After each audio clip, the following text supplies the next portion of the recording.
धाकड़ खबर बेखौफजुमा बेबाक अंदाज।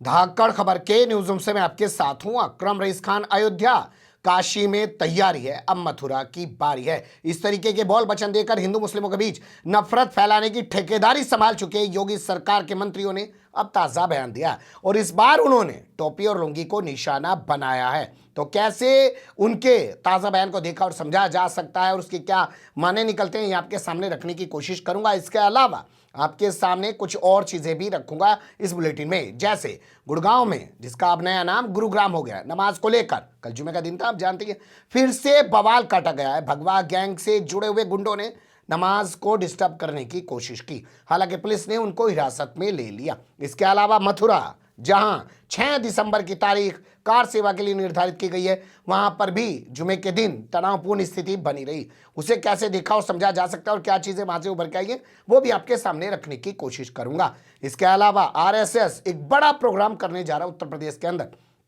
उससे भी आपको रूबरू कराऊंगा। और कंगना राणावत वो भी इस पूरे एजेंडे और प्रोपेगेंडे में कैसे भारतीय जनता पार्टी या पूरे भगवा गैंग की तरह काम कर रही है हिंदू मुसलमानों के बीच नफरत फैलाने का, उसे भी आपके सामने रखने की कोशिश करूंगा। 5 हिस्से में पूरी खबर आपके सामने रखने जा रहा हूं। चलते हैं खबर के पहले हिस्से की तरफ।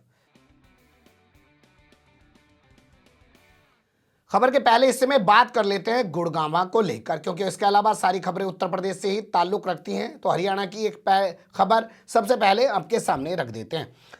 गुरुग्राम में सेक्टर 23 के अंदर जो जगह है, वहां पे कल नमाज होनी थी, लेकिन नमाज से पहले वहां पे भगवा गैंग के लोग पहुंच गए और उसमें बहुत सारी महिलाएं भी शामिल थी। उन्होंने वहां पे जय श्री राम के नारे लगाए और इसके अलावा हनुमान चालीसा पढ़ा।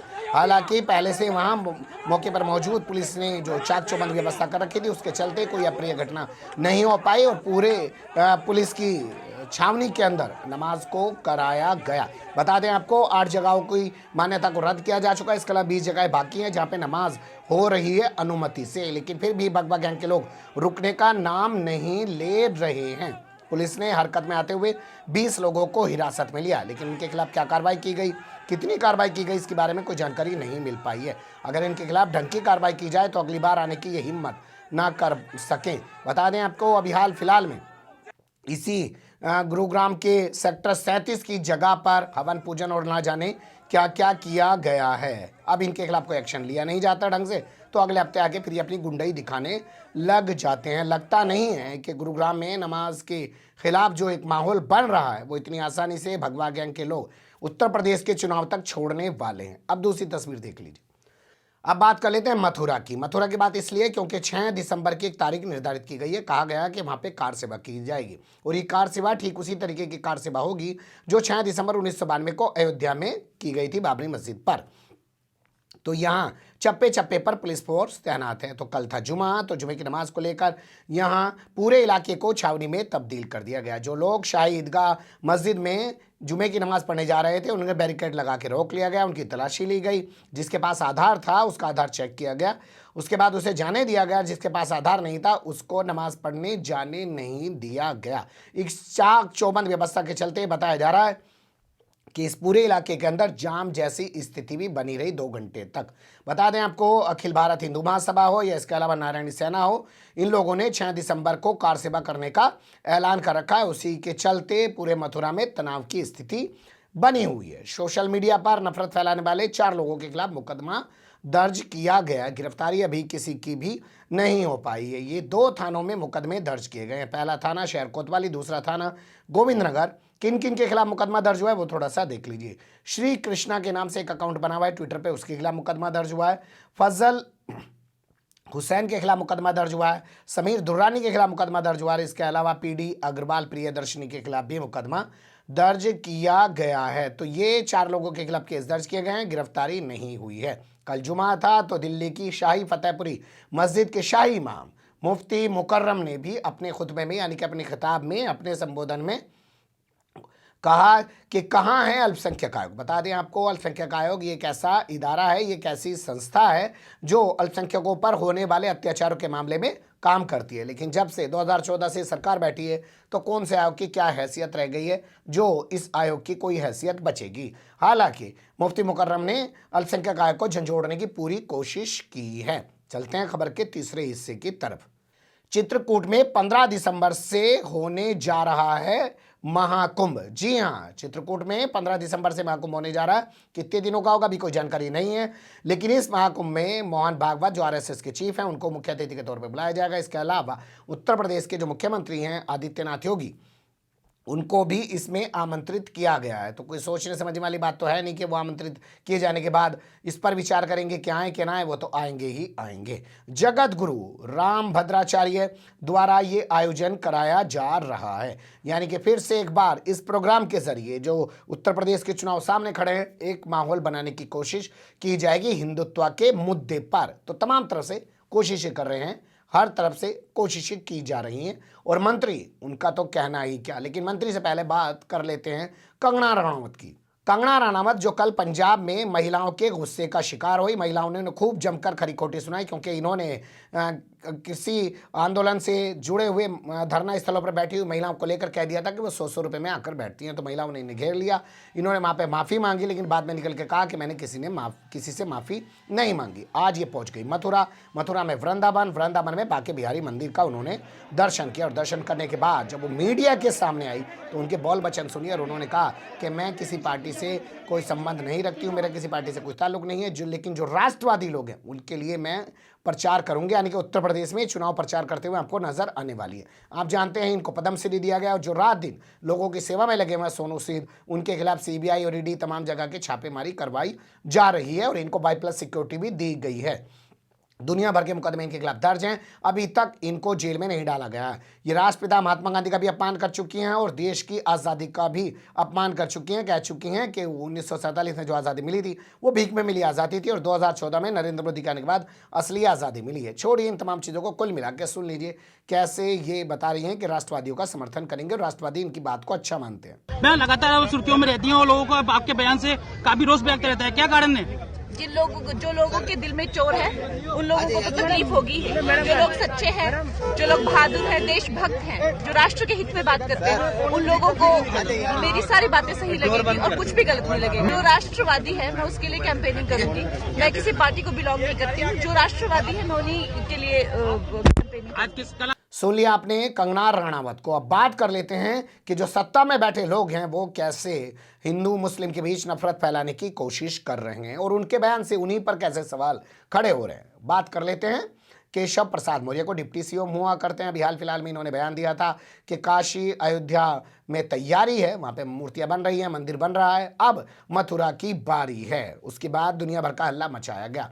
अब इसी क्रम में इन्होंने 2 बयान दिए हैं, लेकिन उनके 2 बयान आपके सामने रखने से पहले अखबार की कटिंग में आपके सामने रखने जा रहा हूँ। बता दें आपको, दिल्ली में पर्यावरण प्रदूषित होने के मुद्दे पर सुप्रीम कोर्ट में सुनवाई चल रही है और दिल्ली सरकार का उसमें ये कहना है कि जो उत्तर प्रदेश के आसपास इलाकों में दूध की फैक्ट्रियां लगी हुई हैं या आसपास के इलाकों में जो शुगर मिल लगी हुई हैं उनसे दिल्ली का पर्यावरण प्रदूषित होता है। तो ऐसे में सुप्रीम कोर्ट ने उत्तर प्रदेश सरकार से अपना जवाब दाखिल करने के लिए कहा था। तो उत्तर प्रदेश सरकार का वकील यहाँ पे पहुँच गया और उत्तर प्रदेश के सरकार का जो वकील है जिसका नाम रंजीत सिंह है, उसने बड़ा कमाल का जवाब दाखिल किया। उसने कहा, साहब पाकिस्तान की तरफ से उत्तर प्रदेश में हवा आती है, इसलिए यहाँ की हवा प्रदूषित है, सारा प्रदूषण पाकिस्तान की तरफ से आ रहा है। इस पर सीजीआई एनवी रमन्ना ने चुटकी लेते हुए कहा, तो क्या पाकिस्तान के जो इंडस्ट्री है उनको अब बंद करवाने का ऑर्डर करवाओगे यहाँ से, या उनको बंद करवाने के लिए आए हो यहाँ पर, या उनको बंद करवाना चाहते हो? इस तरीके की बात की है। लेकिन सवाल यह है कि अपने जवाब में पाकिस्तान का जिक्र करके इन्होंने उसी कहावत को चरितार्थ किया है जो इन पर लागू होती है कि ये संयोग नहीं होता है, ये प्रयोग करते हैं। और ये इन्होंने प्रयोग किया, पाकिस्तान का नाम उछाल दिया। इसको लेकर पाकिस्तान तक चर्चाएं होंगी, आदित्यनाथ योगी पर सवाल उठेंगे और फिर उसके जरिए हिंदू मुस्लिम के बीच नफरत फैलाई जाएगी और वोट को हासिल करने की कोशिश की जाएगी। पाकिस्तान से हवा चल रही है उत्तर प्रदेश में प्रदूषित, तो आदित्यनाथ योगी भी लगता है उसी प्रदूषित हवा में सांस लेते हैं। उन्हें भी इस बारे में सोचना चाहिए कि पाकिस्तान से आने वाली हवा में वो सांस ले रहे हैं। अब इसके अलावा बात कर लेते हैं केशव प्रसाद मौर्य की। तो कल थे वो प्रयागराज में, यानी कि इलाहाबाद में, और यहाँ पे इन्होंने व्यापारियों का एक सम्मेलन आयोजित किया था। उसमें इन्होंने कहा कि पहले जाली टोपी वाले गुंडे, लुंगी वाले गुंडे आया करते थे और यहाँ व्यापारी को डराया करते थे, उनको धमकाया करते थे समाजवादी पार्टी के नेताओं का नाम लेके, जाली वाले और लुंगी वाले। किस कम्युनिटी को बोल रहे हैं, सुन लीजिए। 17 के विधानसभा चुनाव से पहले कितने लुंगी छाप गुंडे घूमते थे, जालीदार गोली टोपी लगाए हुए, राइफल रिवॉल्वर बंदूक लिए हुए व्यापारियों को डराने और धमकाने का काम कौन करता था? आपकी जमीनों पर कब्जा करना और कब्जा करने तो शिकायत करने भी मत जाना, ऐसी धमकी कौन देता था? यह सारा कुछ याद रखना, मेरा इतना ही कहना है। मैं कोई ऐसी बात नहीं कर रहा हूं जो कोई ऐसी बात नहीं हुई होगी। यह पूरा, अगर मैं प्रयागराज की बात करूं तो सिविल लाइन के पूरे क्षेत्र को बहुत ही शांतिपूर्ण इलाका माना जाता था, लेकिन इस शांतिपूर्ण इलाके को भी अशांत करने के लिए एक साथ मैं देखता था 20-20, 30-30, 40-40 गाड़ियों में 50-50, 100-100 असलहे लेकर के यहाँ गुंडे, अपराधी, समाजवादी पार्टी से जुड़े हुए आते थे कि नहीं आते थे? पूरे कमिश्नरी से जुड़े हुए, जिस भी बाजार से संबंधित आप होंगे, आप बताइए गुंडे गुंडागर्दी दिखाते थे कि नहीं दिखाते थे? जब से भारतीय जनता पार्टी की सरकार बनी है, क्या ये गुंडे आपको दिखाई दे रहे हैं? क्या सही बात बताना, दिखाई दे रहे हैं क्या? सुन लिया आपने। अब आपके सामने कुछ चीजें मैं रख रहा हूं, ये देख लीजिए। इस खबर के मुताबिक बताया जा रहा है कि जो भारतीय जनता पार्टी के प्रदेश अध्यक्ष बने हैं केशव प्रसाद मौर्य, उनके खिलाफ दर्जनों मुकदमे दर्ज हैं और संगीन धाराओं में दर्जनों मुकदमे दर्ज हैं, लेकिन आज सत्ता में बैठे हैं और अपने आप को दूध का धुला बता रहे हैं। इसके अलावा एक खबर देखिए, सत्ता में आने के बाद योगी सरकार ने इनके ऊपर दर्ज मुकदमे वापस ले लिए। जैसे आदित्यनाथ योगी ने खुद पे दर्ज मुकदमे वापस ले लिए। अब ये सवाल उठा रहे हैं, कह रहे हैं जाली वाली टोपी और लुंगी वाले गुंडे।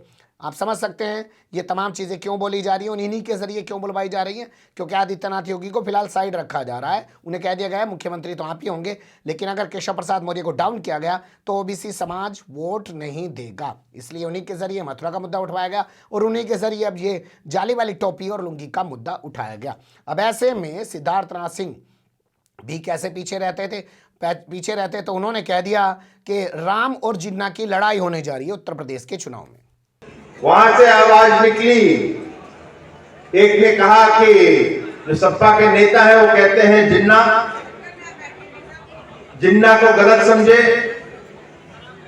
फिर उन्हीं के नेता एक बोलते हैं ये भारतीय जनता पार्टी जब जब आती है तो राम को याद करने लगती है,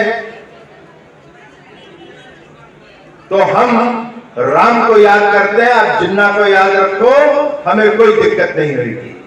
सुन लिया आपने। उन्होंने बताया कि कौन जिन्ना को चुनेगा, कौन राम को चुनेगा, यानी कि उन्होंने राम से तुलना करने की कोशिश की जिन्ना जैसे मामूली सी शख्सियत की। आप सोचिए क्या ये शोभा देता है इनको?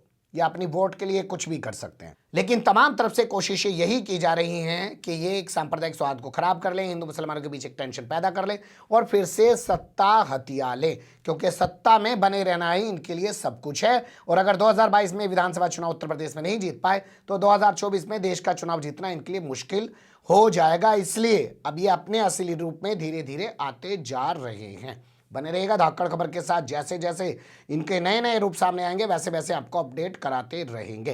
कमेंट्स के रूप में आप लोग अपनी राय दे सकते हैं, खबर को लाइक कर सकते हैं, चैनल को सब्सक्राइब कर सकते हैं और ज़्यादा से ज़्यादा हमारी खबरों को शेयर कर सकते हैं। फिर ऐसे ही किसी सुलगते हुए या उलझते मुद्दे लेकर मैं आपके सामने हूँगा हाजिर। फिलहाल अभी मुझे नहीं इजाज़त।